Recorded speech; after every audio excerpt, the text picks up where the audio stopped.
Sobat Hotelier. Sekarang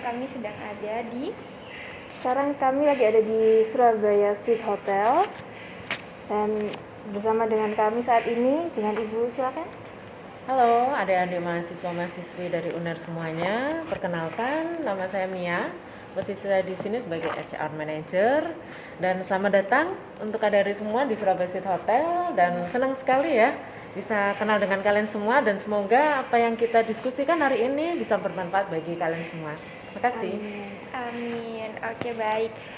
Jadi teman-teman semua, hari ini kita akan mengupas tuntas nih istilahnya ya, buat mengenal lebih lanjut tentang apa sih ya itu HRD gitu. Dan bagaimana HRD itu bekerja di dalam sebuah hotel. Tuh. Baik, Bu. Bagaimana kalau kita mulai saja ya, Bu? Boleh, silakan. Teman-teman di sana mungkin belum tahu nih apa itu HRD gitu. Oke.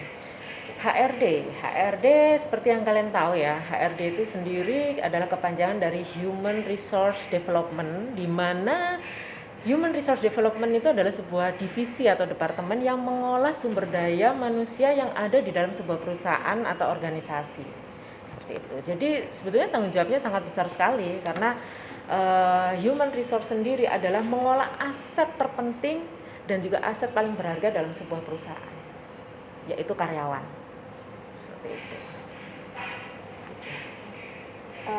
Untuk pertanyaan selanjutnya, karena bisa dibilang tanggung jawab yang besar, Ya. bagaimana HRD itu bekerja mungkin dari job deskripsi atau job spesifikasi keseharian pekerjaan dari seorang HRD?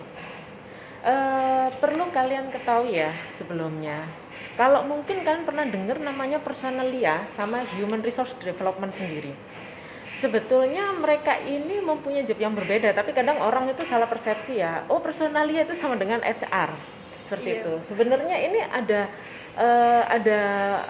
selisih di sini, seperti itu. Jadi personalia itu adalah tugasnya untuk mengelola katakanlah seperti database karyawan. Jadi dia lebih fokus ke administrasi. Sedangkan kalau Human Resource Development itu adalah proses pengembangan dari karyawan tersebut. Dia yang mengelola. Jadi bisa disimpulkan di sini adalah personalia is part of human resource karena dia yang mensupport human resource seperti itu. Dan di sini human resource development sendiri itu kalau untuk job specification-nya itu dia banyak sekali ya, mungkin mulai dari awalnya untuk perekrutan seperti itu, kemudian untuk training, untuk development, pengembangan karir, termasuk kalau untuk yang personalia adalah mengembangkan atau mengelola database karyawan, kemudian payroll, lalu untuk jaminan seperti itu, mungkin jaminan kesehatan dan sebagainya, dialah yang mengelola secara administratif seperti itu. Karena di human resource sendiri itu sebetulnya bagiannya banyak sekali, mulai dari payroll, training, recruitment, kemudian itu tadi personalia seperti itu. Jadi banyak sekali. Kalau di situ itu bisa dijadikan satu, yaitu mengembangkan dan mengelola karyawan seperti itu. Itu sih. Baik, tadi kan sudah dibahas ya mengenai job deskripsi dan juga job spesifikasi mengenai HRD. Nah, kemudian kira-kira keterampilan apa sih Bu yang bisa kita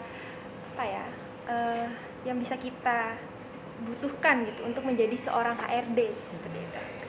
Keterampilan tuh banyak ya. Jadi di sini nggak hanya biasanya sih ya, aku ambil secara generally. Biasanya kalau HR itu dikenal anak-anak yang lulusan dari psikologi maupun dari hukum. Nah seperti itu. Sebetulnya skill-skill tersebut juga diperlukan buat seorang HR. Why? Karena HR ini juga mengelola tentang law regulation. Jadi untuk mengelola hukum, karena apa? Nanti hubungannya dengan kontrak kerja, kemudian periode kerja, lalu hak-hak yang diberikan perusahaan ke karyawan, kemudian hubungan dengan dinas tenaga kerja dan sebagainya, itu dibutuhkan seorang yang mengerti tentang hukum. Sedangkan kalau untuk psikologi sendiri, nah itu juga dibutuhkan untuk human development. Jadi di situ dia akan mengelola how to relationship with each other, seperti itu, hubungan dengan karyawan, hubungan dengan manajemen dan sebagainya, terutama bagian perekrutan. Biasanya kan ada tes psikologi dan itu kan juga diperlukan untuk di situ psikologinya bagaimana nih, apakah dia seorang pengarah, dia orangnya yang sukanya molor kerja atau bagaimana, seperti itu. Kemudian kita juga perlu skill untuk manajemen, karena bagaimana caranya memanage di situ sebuah organisasi, nggak hanya di internal HRD itu aja, tapi juga keluar ke departemen-departemen lain. Karena HRD ini adalah kalau bisa dibilang dalam struktur tubuh nih, struktur organ, dia adalah jantungnya tubuh tersebut.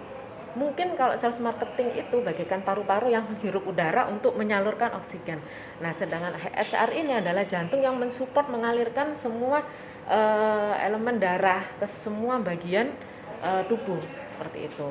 Jadi di situ bagaimana cara menghandle, contohnya kalau untuk manajemen nih ya, itu menghandle untuk keuangan, yaitu payroll, seperti itu. Diperlukan juga yang namanya skill untuk pendidikan ya. Pendidikan itu juga diperlukan untuk training. Sebenarnya banyak, lebih kompleks kalau kita bicarakan dibandingkan dengan mungkin bagian lain yang katakanlah nih sales marketing yang mungkin dia skillnya butuh untuk public relation, sales marketing, how to communication, mungkin skillnya ilmu komunikasi dan sebagainya. Sedangkan kalau HR ini lebih kompleks, lebih banyak sekali. Jujur aja saya sendiri bukan orang yang asalnya dari psikologi hukum, saya asalnya dari pendidikan, dan saya di sini jadi HR awal mulanya adalah berasal dari training manager dulu. Itu. Jadi seorang HR itu harusnya lebih tahu untuk keseluruhan pekerjaan, karena dia yang nantinya ketika misalnya nih sometimes ada karyawan yang melanggar peraturan. Nah di situ kita lihat kesalahannya dari mana, apakah itu dari human error ataukah kesalahan dari sistem. Seorang HR harus tahu seperti itu. Jadi harus benar-benar banyak skill yang diperlukan dari situ. Dan selanjutnya karena seorang HRD itu selain juga hubungan dengan karyawan, dengan hubungan dengan di luar dari hotel, mungkin bertemu dengan karyawan yang dengan memiliki berbagai macam karakter, pembawaan, sikap. Nah, bagaimana seorang HRD bisa deal with many sikap, sifat, kebiasaan, sehingga dalam suatu pekerjaan karyawan itu akhirnya bisa menjadi kinerjanya meningkat gitu. Oke. Seorang HR itu kalau saya bisa beri saran ya, harus bisa tarik ulur, kayak karet nih. Ada kalanya kita strength, karena orang kalau secara umum bilang HR itu kayak BP-nya sekolah. Nah, seperti itu. Jadi dia yang memberikan mungkin dalam tanda kutip punishment ya, reprimand untuk karyawan yang mungkin nakal-nakal, seperti itu. Tapi ada kalanya dia menjadi seorang seperti kayak ibu dalam sebuah perusahaan. Dia bisa, mungkin karyawan bermasalah, itu bisa datang di situ. Oleh karena itu di Surabaya City sendiri ya, saya sendiri bikin program untuk coaching period. Jadi ketika misalnya ada katakanlah, dan di situ saya nggak hanya mungkin larinya ke HR ya, tapi seorang leader, seorang manajer mulai dari supervisor itu bisa mengcoaching staffnya itu apabila ada sebuah masalah, seperti itu. Bisa datang ke atasannya, ke leadernya itu untuk berkonsultasi. Saya punya masalah nih Pak, seperti itu. Saya punya masalah, saya sepertinya kurang nyaman dengan kondisi yang seperti ini. Nah, bagaimana, apa yang harus saya lakukan, seperti itu. Mungkin ada opini dan sebagainya, karena setiap orang itu kita harus tahu karakter, kemudian apa yang dia istilahnya dia alami pada hari ini. Nah, seorang HR mungkin kalau HR yang katakanlah dalam skala kecil nih 100 orang karyawan mungkin masih bisa benar-benar mengalami atau mengenali karakter masing-masing karyawan. Tapi kalau seorang HR di mana itu dia mengayomi sekian ribu karyawan, itu pasti HR dalam skala lingkup yang lebih besar. Nah, di situ makanya kenapa di dalam HR sendiri itu ada bagian masing-masing, karena nggak bisa seorang HR ini menghandle semuanya. Oleh karena itu untuk perusahaan besar di situ dibutuhkan HR yang lebih lengkap dalam sebuah departemen begitu. Dan di situ kalau di Surabaya sendiri itu bisa karena saya di sini ada tim ya. Jadi saya ada lagi Mas Hasan. Nah, di situ bisa kita berdua berkolaborasi. Jadi nggak hanya saya, mungkin kalau teman-teman dari karyawan sendiri ada masalah, dia bisa datang ke Mas Hasan untuk diskusi, untuk berkonsultasi, not only kepada leader atau supervisornya ataupun manajernya, tapi bisa langsung datang ke HR. Seperti itu. Kadang kan orang itu butuh teman untuk curhat. Nah, seperti itu. Nah, di sini peran seorang HRD. Jadi kalau seorang peran HRD adalah tidak hanya kita menjalankan rules-nya yang ada di perusahaan, tapi juga kita harus mendekatkan diri kepada karyawan. Salah satu contohnya misalnya bikin kegiatan tertentu di mana di situ bagaimana caranya untuk mendekatkan diri dengan karyawan. Bisa aja sih kita bikin gathering untuk saling mengenal satu dengan yang lain. Kemudian kalau untuk memecahkan masalah di situ kita bisa bikin sebuah general meeting ya per departemen. Apakah ada masalah? Kemudian belum lagi untuk personal approachment seperti itu. Sometimes ketika seorang HR datang ke sebuah departemen nih, katakanlah di front office, gimana kondisinya, bla bla bla dan sebagainya. Nah, coba dari situ touching their heart itu untuk lebih speak up, karena nggak semua orang itu mau mengutarakan masalah mereka kan. Dan di situ ketika orang sudah mendapatkan entrustment di situ, pasti mereka hubungannya akan lebih speak up lagi dan lebih terbuka lagi dengan seorang HR. Seperti itu.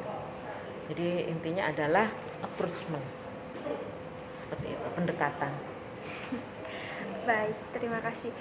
Mungkin teman-teman di sana itu pengen tahu ya, tadi kan sudah dijelaskan mengenai seberapa pentingnya posisi HR di dalam sebuah perusahaan. Dan tadi sudah dijelaskan mengenai beberapa perencanaan yang dilakukan oleh HR. Kemudian apa sih yang menjadi indikator bahwa perencanaan yang dilakukan oleh HR ini berhasil dan efektif untuk diimplementasikan kepada pegawai seperti itu? Oke. Jadi begini ya, saya kasih contoh satu nih, training. Training itu adalah salah satu alat yang paling penting untuk mengembangkan skill dari karyawan. Sebelum diadakan training, itu pasti seorang HR akan melakukan training need analysis. Jadi kira-kira training apa sih yang dibutuhkan di dalam, mungkin ya, aku kasih contoh misalnya di FB service nih, yang bagian makanan seperti itu. Apa sih yang dibutuhkan di dalam FB service tersebut? Training apa? Oh, ternyata sepertinya mungkin staff di FB ini kurang upselling, sehingga mungkin market untuk menjual FB produk atau makanan minuman yang ada di dalam FB itu berkurang. Jadi oke, di situ upselling. Setelah upselling, bagaimana ya? Apa yang menjadi kendala anak-anak kok nggak bisa upselling? Oh, ternyata komunikasinya mereka kurang pede. Ditambah lagi communication seperti itu. Kemudian komunikasi nggak pede. Kenapa yang membuat komunikasi nggak pede? Oh, ternyata mereka harus dikasih motivasi supaya lebih pede. Seperti itu. Oh, ternyata aku harus memberikan motivation training. Seperti itu. Jadi di dalam training need analysis itu memang dibutuhkan untuk mensupport apa yang harus dilakukan. Itu adalah salah satu contoh kalau misalnya training ya. Sedangkan kalau untuk program-program HRD seluruhnya itu pasti kita ada yang namanya appraisal ya, appraisal. Jadi di situ appraisal not only kepada karyawan, tapi juga appraisal terhadap leader masing-masing, seperti itu. Termasuk terhadap operasional yang ada di dalam departemen tersebut. Sebagai contohnya di situ juga ada beberapa, di dalam appraisal itu ada beberapa pertanyaan yang menyangkut tentang HR. Seperti itu. Jadi di dalam situ, di dalam HR itu sendiri itu pasti ada program yang diberlakukan baik untuk karyawan sendiri, untuk departemennya dan untuk hotel secara keseluruhan. Jadi di situ bisa menjadi tolak ukur apakah berhasil sih program-program HR yang dijalankan selama itu. Jadi di situ contohnya kayak human development nih. Human development kita bisa mungkin melakukan training dari luar. Misalnya, oke, kita jalankan nih assessmentnya. Misalnya ada tugas katakanlah relationship nih dengan sesama karyawan. Ternyata di situ komunikasinya nggak berjalan. Oh, pasti kan ada evaluasi nih dari appraisal itu. Nah, jadi ada kita buat tolak ukur yaitu Employee Satisfaction Index. Itu namanya untuk tolak ukurnya kita terhadap program-program yang dijalankan HR di situ. Jadi kita ada yang namanya Employee Satisfaction Index. Seperti itu. Mungkin untuk pertanyaan mewakili teman-teman mahasiswa, apa yang harus kita kembangkan nih untuk misalkan, aduh saya mau coba nih kerja sebagai HR gitu. Selain keterampilan yang sudah disebutkan tadi, mungkin ada beberapa tambahan yang kami asah sehingga bisa menjadi seorang HR yang sesuai mungkin. Oke. Kalau pesan saya untuk adik-adik semua mahasiswa yang ingin masuk ke dalam HR, itu adalah yang pertama memang harus dari hati. Karena apa yang Anda hadapi ini adalah rekan-rekan Anda. Di situ Anda harus bisa menghargai mereka, memahami mereka, mengerti mereka, dan bisa mensupport mereka. Seperti itu. Karena beda ketika misalnya Anda berhubungan dengan sebuah barang, Anda mungkin bisa mengolahnya dengan mudah. Tapi yang Anda hadapi adalah orang. Dengan begitu banyak karakter mereka, dan apa yang harus kita lakukan supaya mereka ini bisa close dan tanpa dengan berat hati mereka melakukan apa yang kita perintahkan kepada mereka as regulation ya, secara peraturan seperti itu adalah touching their heart. Seperti itu. Jadi cobalah untuk terbuka. Intinya yang pertama seperti itu. Cobalah untuk terbuka. Ketika Anda terbuka dengan orang lain, Anda memasuki orang lain, biarkan orang lain itu memasuki dunia Anda dengan ikhlas, sukarela. Seperti itu. Jadi touching their heart, kemudian giving tight atau close approachment, kemudian hargai mereka, pahami mereka, dengarkan apa yang mereka keluhkan, dengarkan apa yang menjadi masukan dari mereka. Baru kalian mungkin bisa memberikan solusi, meskipun mungkin itu bukan yang benar-benar exactly mereka harapkan, tapi di situ mereka akan menghargai Anda kembali. Seperti itu. Jadi di sini itu yang kita lakukan sih. Jadi benar-benar touching their heart. Seperti itu. Dan pesan saya, ketika Anda sebagai seorang HRD sudah menjadi seorang HRD, jangan segan-segan untuk terjun ke lapangan untuk get some communication dengan karyawan. Halo, apa kabar? Gimana keluarganya? Dan sebagainya. Itu mereka akan sangat-sangat merasa pride di situ. Gitu. Berarti ini ada kaitannya dengan how we treatment each other ya, Bu? Iya, Berarti. betul. Gini, ada satu lagi pertanyaan mungkin terakhir, karena kalau misalnya kita mau internship dan juga mau kerja istilahnya di tempat lain, itu pasti kan ada proses rekrutmen ya, Bu ya. Ini biasanya teman-teman itu bingung harus bagaimana nih menghadapi HR-nya, terus kemudian kira-kira persiapan apa aja, dan juga mungkin dari ini ada tips and trick buat teman-teman mahasiswa nih di luar sana. Kalau pesanku, ketika kalian semua untuk interview nih, untuk apply something job ya di situ. Jadi yang pertama kalian harus percaya diri, jangan grogi, apapun kondisinya jangan grogi. Itu. Karena kalau kalian sudah grogi itu bawaannya blank, sudah. Mau jawab apa, dikasih pertanyaan apa, jawabnya apa. Itu yang pertama. Yang kedua, kalian harus menunjukkan kalian ini worth it untuk diterima di situ. Tunjukkan kelebihan kalian di situ. Seperti itu. Jadi kalian akan pasti HR yang ataupun katakanlah recruiter yang akan menginterview kalian di situ akan oke, anak ini keren ya. Dia pede, muda, energik seperti itu. Tunjukkan kalian punya kelebihan. Pasti itu akan ditanya, itu basically ya, kelebihan, kelemahan, kemudian kenapa saya harus terima kalian dan sebagainya. Tunjukkan kelebihan-kelebihan kalian. Meskipun kalian mungkin ada yang belum bekerja ya, tapi tunjukkan niat kalian, kemauan kalian, keinginan untuk kerja keras kalian mau diterima di situ. And tunjukkan, karena gini, seorang HR atau recruiter, mereka mungkin ketika interview secara tidak sadar mereka akan membaca mulai dari body language kalian, kepercayaan diri kalian itu bisa dilihat dari semua yang kalian tunjukkan ketika interview. Oh, anak ini grogi, oh anak ini nggak percaya diri, oh anak ini kayaknya nggak konsen, seperti itu terlihat banget. Jadi mungkin yang mau interview, cobalah browsing ya, seperti itu. Gimana mungkin kalian bisa basically baca literatur tentang psikologi, seperti itu. Jadi aku harus eye contact, kemudian bicara lebih lantang, tanpa grogi, cara duduk yang benar seperti ini dan sebagainya, seperti itu. Jadi banyak-banyaklah untuk speak, seperti itu. Karena orang kalau beda ya, orang kalau berbicara lebih banyak dengan orang yang jarang berbicara ketika interview, orang yang banyak berbicara itu lebih comfortable apapun situasinya, seperti itu.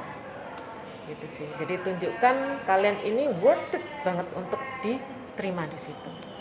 Gitu. Oke teman-teman, jadi kalau misalnya kalian pengen diterima nih di suatu perusahaan, kalian harus tunjukkan kalau kalian itu worth it banget di tempat itu, dan juga kalian harus pede ya intinya.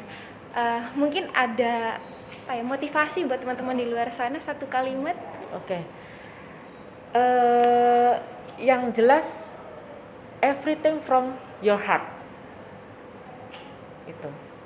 Apapun yang kalian lakukan, kalau itu dari diri kalian sendiri, dari hati kalian sendiri, itu sekeras apapun cobaan ataupun rintangan yang kalian hadapi, kalian akan bangkit lagi. Jadi cintailah apa yang kalian lakukan, ikhlas, tulus, dan tetap semangat. Terima kasih. Sama-sama, terima kasih juga. Oke teman-teman di luar sana, tetap semangat dan juga stay tune terus ya nanti di YouTube-nya Chit Chat Manajemen Perhotelan. Bye bye. Bye, sampai ketemu lagi.